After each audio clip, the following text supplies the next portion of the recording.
So if you haven't heard, JJ Abrams has been selected to be the director for Star Wars Episode 9, which is the one after The Last Jedi. A lot of people talking about, is this good, is this bad? Seems to fall on whether you liked Force Awakens or not. I particularly did not like it as an original film. As a remake, I think it was really good. So I'm falling on the more negative side. But I think this actually speaks to a larger issue with Star Wars, which I'm going to play you a clip from the Movie Mania podcast, because I showed up again. I finally made my return to the Movie Mania podcast show, and we had this big discussion about the future of Star Wars, and are they shifting attention away from the traditional Star Wars fans in trying to get like the Hunger Games crowd. And even though we had that discussion before this was announced by JJ Abrams, I think it's very relevant to the bigger issues at play here. So please enjoy this discussion. Okay, Jump on, right, no, you you're guys fine. mentioned that you reckon it's going to make $1 billion no matter what. I would actually disagree, because I think there's also this underlying thing of like, I love your idea, Trey, of that if like Rey turned to the dark side and killed Luke, that'd be fantastic. I just don't think they would ever do that, partly because of the whole Mary Sue thing, and I don't want to unpack the whole Mary Sue thing again, but Please don't. what that shows me is because they've invested so much in Rey, she's the good guy now. They're not going to tarnish her by turning her into a bad guy, and that speaks to a bigger issue, which is why I think there is a chance it might not make as much money as we think, which is Rey is the main character now. Star Wars is now for her. It's for people like her. Star Wars used to be the vehicle of the teenage fan boy.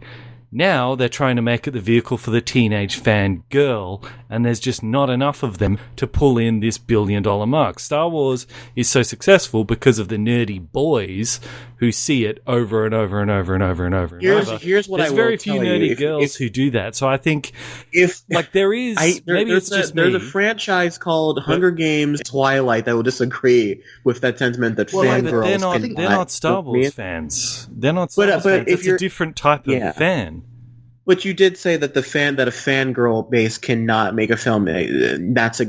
Twilight made billions of dollars for that reason. Sure, but you're rejecting... Not to mention Star Wars was a 4-quadrant film, and the fact that it appeals to, much like a Pixar film, it'll appeal to boys, girls, old, and young. It doesn't just lean towards one specific market. But that's true. I mean, Hunger Games does have a certain type of fan base that sees it over and over again. Star Wars also has a certain type of fan base who sees it over and over again, but that's not the fan base they're playing to.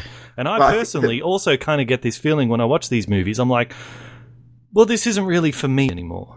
You know, and it's also, maybe it's my insecure masculinity or whatever you want to call it, but it's like in the same kind of way that when I watch Hunger Games, I'm like, I enjoy it, but I acknowledge that's not really for me. That's a movie. That's a movie for the girls. It's an when interesting I look point at to bring Rey, up. I feel the same thing, and I think I'm not alone in that. So I wouldn't necessarily count that there is going to be billions of dollars, because I just don't think that these male fans who have built the Star Wars brand are going to continue to see it if they keep going in the girl power direction. It's an interesting point you bring up, but I think the gender politics behind it, and I'll let you talk in a minute, Chill, because I know you want to say something, but the gender politics that you bring up in the Star Wars franchise, I'm not sure that and I'll have to call it the minority of people who have an issue with the gender politics of Star Wars is strong enough to secure the film will not make $1 billion, because most people, let's say 80% of the people going to see the Star Wars movie don't pay attention to things like behind the scenes, or pay attention or really look at things like, is this becoming something for girls because a girl is in the lead? I don't think there are that many young... do, and we're the core audience that normally sees it. Well, the core audience is keep in mind that on the internet we are people in a box. We are people in a bubble, and I get that there are fans out there, but we're the ones who see the movie 7 times when it comes out. And yes, but also keep in mind that most movies make about 70% of their box office in the first 2 to 3 weeks. And I think that the average every-going person is not going to go to this film and say, it has a girl in it, I'm not going to go see it. Otherwise, why would Frozen have made $1.4 billion? Trilby, what were you thinking? What were you going to say? I see from the big point what Bandit's referring to, but we're just coming off of Rogue One, which was all about like Jyn Erso and Felicity Jones and the female lead for that one. That was, in a way, a girl power film. But are we all agreed on the podcast that we all really, really liked Wonder Woman? Yes. Yeah. Just because you do have the female girl power, feminist lead and everything doesn't really necessarily alienate the males in the audience. I think women can resonate more with the material, and if so, that's absolutely fine. But even with The Last Jedi, even if Rey is the lead and she is the cipher for the story and everything, we've still got Poe Dameron, we've still got Finn, we've still got Luke, we've still got all of these other... it's a diverse ensemble cast. Yeah. If it was just Rey as the singular lead, where, like, say for the Hunger Games, where it is an ensemble cast, but it is unquestionably Katniss Jellybean's story, or whatever a weird future trope name was. Trilby, I don't think we're no longer in the world of... We're not in the world of where boys like Star Wars and girls like... We're not in that era of people anymore. Like, people... I know little boys who were so psyched and still to this day love Moana. I've got friends with little boy siblings, and they have all the toys, and they've got Moana toys, and they're not... We are moving out of that stage, especially in things like Lego. You have all the Lego female figures. I think we're stepping out of the zone of, look, this is something for little boys. Otherwise, I like something like Transformers would have done far better, despite the fact that it was awful. I don't think we are, because Star Wars, the whole thing of Star Wars is it plays to your inner child. Yeah, but girls can like Star Wars too, and plenty of girls do like Star Wars. Yeah, but there's not enough of them to... Because what makes the movie cross the $1 billion mark is the hardcore fan who sees it multiple times. I agree with you, Trilby. I agree with you that, like, that kind of male fan didn't have a problem with Wonder Woman, but that kind of male fan did have a problem with Rey. No doubt. So, like, now, where are you getting the basis at that? You're bringing up some points here of you cannot get around the problem that you're building this franchise around a character which a considerable chunk of the core audience does not like. That's a problem. I gotta see some numbers behind this mindset, Bennett. I feel like you might be projecting your feelings onto the fan base of Star Wars, because I feel like if people didn't like Star Wars, if people didn't like Rey in the Star Wars film, Rey would not be, she would not be where she is right now. People responded very well to Daisy Ridley's performance. People responded very well to the character of Rey. People had issues with the fact that she did seem too powerful, and that was a thing, but it seems far more like they are now in the minority, and I think people are far more excited to see what Rey and Luke are going to go through, as opposed to being like, oh, I don't want to see Rey because she's a Mary Sue. I don't think that group is as large as you may think it is. You're right, they are in the minority, but the people who are in the majority now are the people who just see it once and don't bother to see it again. But those are the most people going to the movie. That's your everyday audience, and that's who. If you want to know what movies like when fans are the only ones to go see a movie, that's what Scott Pilgrim makes. The movies that the reason Avengers makes so much money is because some random Joe Schmo goes out and sees it in Missouri or out of nowhere, and he says, that was good, you guys should go see that. And then other people go see it. It's not the comic book fan that sees it, because comics or Star Wars, we got to understand that most people on the planet that are going to see this movie are not the diehard Star Wars fans. Yeah. Like, they're not. I think that's what you're trying to get at, Chilby. I'm gonna, Sure, I understand that, but like, just the numbers don't add up. Like, I saw The Dark Knight 4 times, right? Yeah. Which means if The Dark Knight had driven me away, like, I was the equivalent. I multiplied their profits by 4. I was the equivalent of 4 people going to see them. If Dark Knight had driven me away with some dumb decision, they would have had to bring in 4 new, entirely different people instead of just me. If Star Wars is driving away those fans who see it multiple times, they have to increase the average Joe audience by like 10 times as much. In a way, I kind of disagree with the... I get the sentiment on its face, but I know it's like a different corner of geek in a way, but I know that the reaction to the 13th Doctor in Doctor Who being Jodie Whittaker, being the first female Doctor, and people saying, I'm never going to watch this series again, I'm never going to... But that particular backlash to it on its absolute face, they'll be back. Because that's how a persecution complex works. They've got to they've got to watch it. They've got to watch it so they can complain and bitch about it online. I'm not saying that's what you're going to do, man. But I'm saying that's exactly what he's going to do. You're right. You're saying you're right. You're saying they are still going to see it, and you're right. They are still going to see it once. No, they'll see it 3 times so they can get the details, and they'll buy the Blu-ray so they can get the special features. Yeah, put in their Hunger video. Games 3 the times. fans who are bringing out the fans that are going to buy the collection steelbook when the whole trilogy comes out, because they say the same people that are going to go buy they went and bought the special editions on 4K even though they don't like the special editions. I mean, that is a small group of people that are compared to people that actually go out and see it. Small group of people is what the entire franchise is built on, and you take that out, it will collapse. The small group of people Joe are enough to hold up a franchise this big. It's Fast and Furious then. The gender stuff. The gender stuff is different from the diversity in film question, because the diversity in film question makes a lot of financial sense. Like, if you cast a famous Chinese actor in a movie, a lot more people in China are going to come and see that movie. Like, that's why Fast and the Furious does so well, because they've got like a person from every ethnic group, so it works. It financially makes sense in that movie. But gender, I believe it's still 1.2 billion.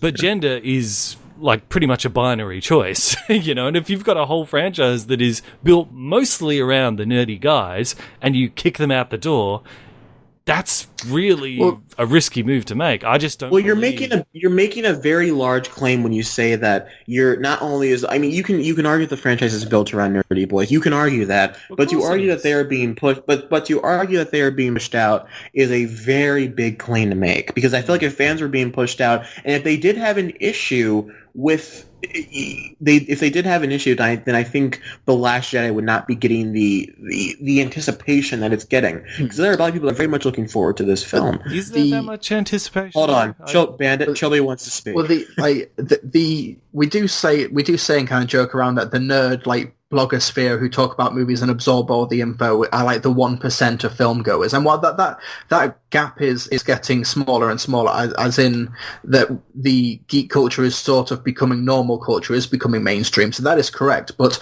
the number one film of 2017 is Beauty and the Beast, and it's a film that is something that has left very little cultural impact, but a lot of people went to see it once, or maybe went to see it twice. Yeah. And it is just the average Joe watching the film. Like, Despicable Me 3 has made $1 billion, whereas Baby Driver was made like 100 million worldwide. And that's not to say Despicable Me is better or worse, or Baby Driver, although Despicable Me is worse than Baby Driver. That's science.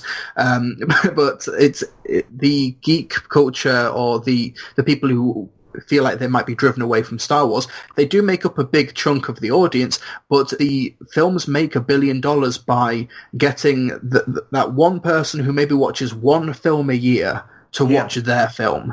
And if that film is Star Wars, or if it's Guardians of the Galaxy, or if it's Fast and the Furious, whatever that film is, there is a bigger, especially with ticket price inflation and movies costing the amount they do and everything, there's going to be a small handful of people who only watch maybe 3 or 4 films a year.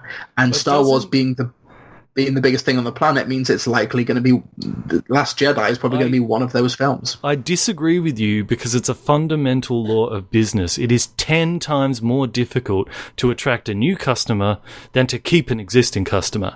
That's how all businesses make the majority of their money, is a small number of routine customers they can But everybody count on knows what that Star are all going Wars to come is. back. It's always going to be difficult to get new people to show up. So yeah, but everybody knows what Star Wars is. There's going to be loads of people, but that's not the core customer base. And movie business. No, but Janet, now listen. Yeah, just now like listen. any You other say business, that is going to be the core of their money.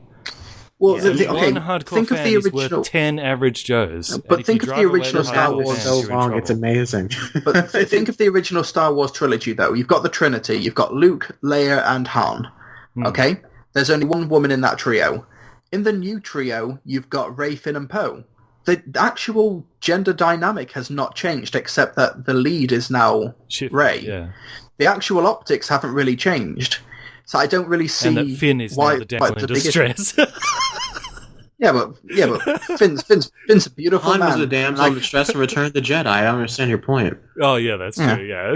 Yeah? I don't understand. Yeah, he was bloody frozen in carbonite, man.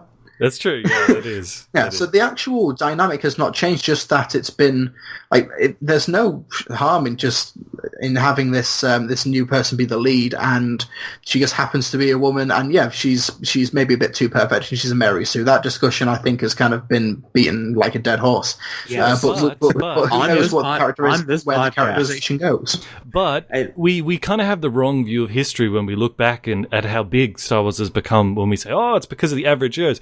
When Empire Strikes Back came out, it was the most unpopular of the Star Wars movies. It was actually less popular than the first one. It was only because of the hardcore fans propping that up that Star Wars even survived as a franchise, and the average Joes came later.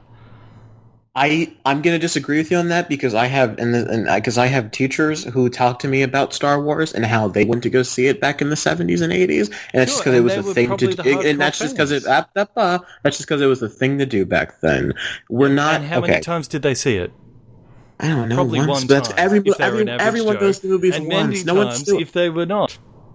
The 1% of the moviegoers that are on the internet, in the internet bubble, and that the ones who blog and Facebook post and tweet about Star Wars and whatnot are the ones who are seeing this movie 5-6 times, sure. But the most people, let's say 90% of people going to see this movie, are going to see it once. And to say that Star Wars, which is something being released not only in 3D but in IMAX and D-Box and all that premium format stuff, is not to make $1 billion when it's shown by looking just at previous films this year and previous Star Wars films that there's no way this film's not going to make $1 billion. Now, Bandit, if the film does make $1 billion or back in February, I'll be the first one to say, well, shoot, I was wrong. But I can guarantee, I'll bet money on it that it's going to make $1 billion. I'll tell you what then, Trey. If Trey and Trilby, both of you, if you really believe that, then here's what you should do. Uh-oh. You guys both have YouTube channels, and the majority of your views come from a small minority of subscribers who watch every video that you do. If you really believe that you can not cater to those people at all and just depend on the people who randomly come across your videos, just the casual viewer, then drastically change your content to something completely different and then see how your channels go. See how your channels go, and then come back and tell me. Star Wars is still Star Wars. It just has a woman in it. It's the same principle, though. It's the same principle. You got to look after your core fans. This is what I think. Yeah. No, but it's also, like, let's say that you get 100 people who are going to go see Star Wars The Last Jedi. We put 100 people in a line. 10 of them, no matter what happens, are going to see the film 2 or 3 times. That is still a substantial number, and they're still going to see it multiple times, and that generates additional revenue. They'll buy the merchandise and all that stuff. But everyone else in that lineup is going to go see it once and be like, that was good, may pick it up on DVD. That's still where the majority of the money is going to come on, at least in terms of raw box office. When it comes to stuff like the merchandising and the ancillary rights, and they're going to buy the Chewbacca masks, that is additional stuff, but I think that's also a different conversation in a way, because we're talking about the film making $1 billion at the box office no matter what they do, unless there's like a deliberate act of sabotage at Lucasfilm, which after Phil Lord, Chris Miller, Trevorrow, there may very well be. I'm calling it. Order in the court. On December 22nd, let me keep moving here. This is the Star Wars talk. Okay, well, I look forward to seeing when both of you guys start doing like makeup tutorials on your channel, and just seeing how your channel just takes off. It might actually blow gonna be up, great. by the way. If I do make a tutorial, it will definitely blow up because people love the whole trans movement and all that. That stuff's popular right now.